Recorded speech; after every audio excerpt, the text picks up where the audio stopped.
I'm very baroque. I like, I like to really layer things on.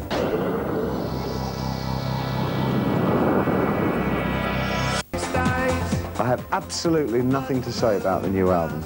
Can I go now? I think maybe ours has some feeling or resonance of earlier ways of the way that I wrote my albums in the 70s. It's a god-awful small affair to the girl with the mousy hair, and her mommy is yelling no, and her daddy has told her to go.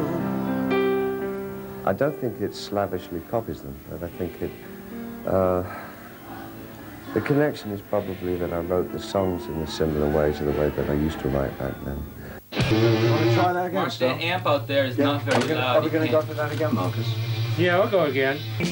I actually prepared the songs before we went into the studio, which these days is quite unusual. Oh my. It's not an aggressive album. It definitely has a quality of remembrance about it. It has a reflective and a romantic quality to it, I guess.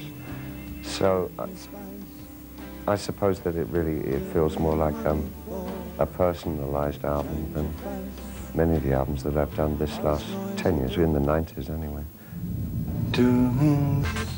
Now that music's interesting again, now that we're in the 90s, it's kind of, I want to work as well.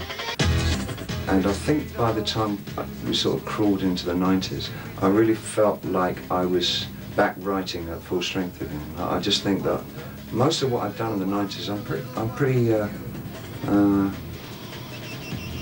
I think I'd stand by nearly all of it. It's really, I think I did some good stuff in the 90s. I like Black Tie, White Noise a lot. Then I had that little one, but of Suburbia, which I've heard is a personal favourite. And Outside, I think, was really good. And Earthling's really good.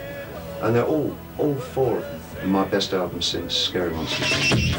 Every album's dictated by circumstances, and I think the circumstances of how I personally am conducting my life, I think. Something like Earthling, for instance, came from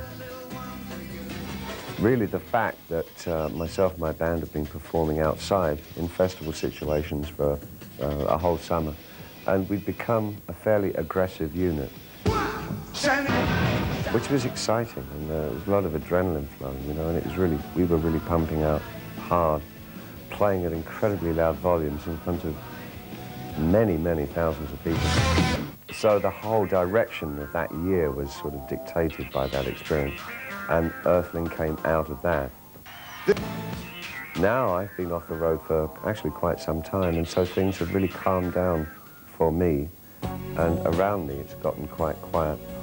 And I guess the album and the state of the album kind of reflects that as well, you know. Most of the songs on the album represent a guy who's of the same generation as myself, but it is not me.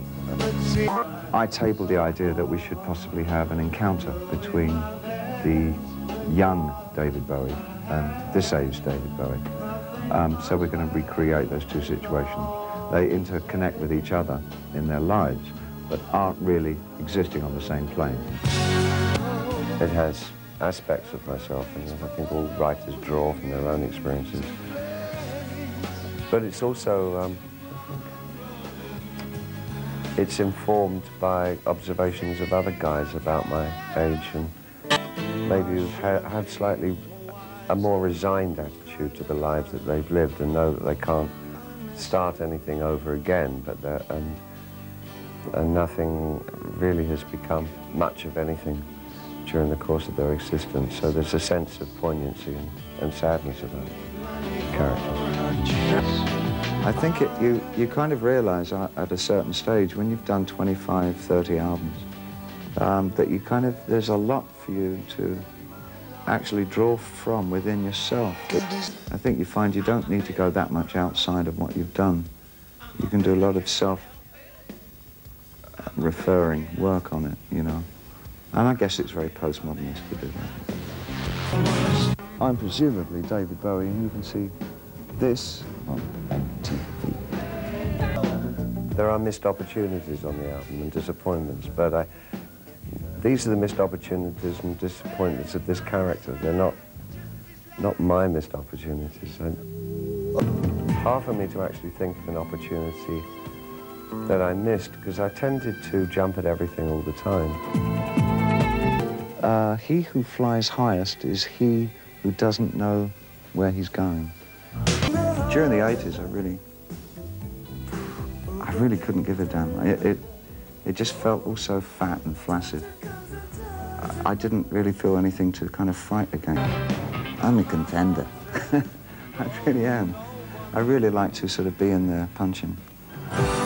Worst period for me was getting out of Let's Dance, trying to find my way out of that and where I go from that point, because it was like really destabilizing for me. I was suddenly a kind of an MOR artist, and up until then I'd been like a so-called cult artist, you know, right up until then. I really thought that I'd come to a block in terms of what I had to say.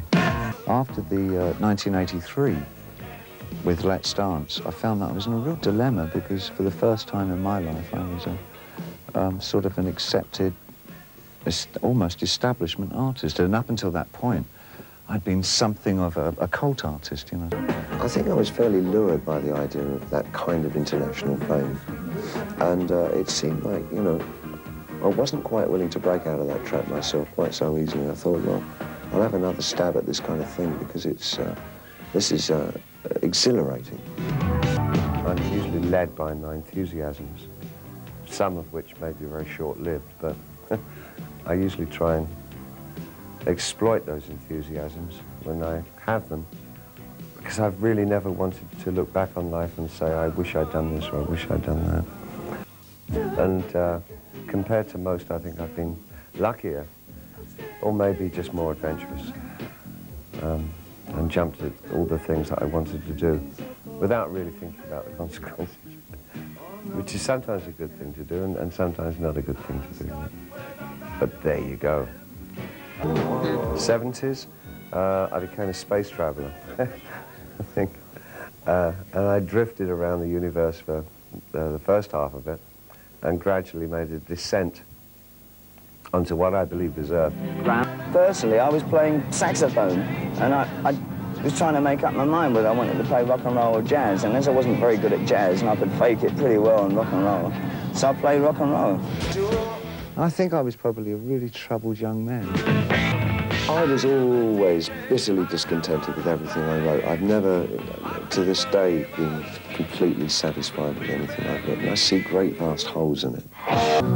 The theatricality was so important as part of the music. I think our contribution was that we changed the concept of music. I wanted to do something on stage, and it involved music, but it also involved theatre somehow. I'm never quite sure what it was until I started working on the Ziggy kind of thing. And London was full of mime companies, the best of which was a group of mimes called the Lindsay Kemp Company, who were very fundamental in teaching me quite a bit about stage work, stage craft, how lighting worked, how you could use your body on stage and make a dramatic statement without having to use a prop.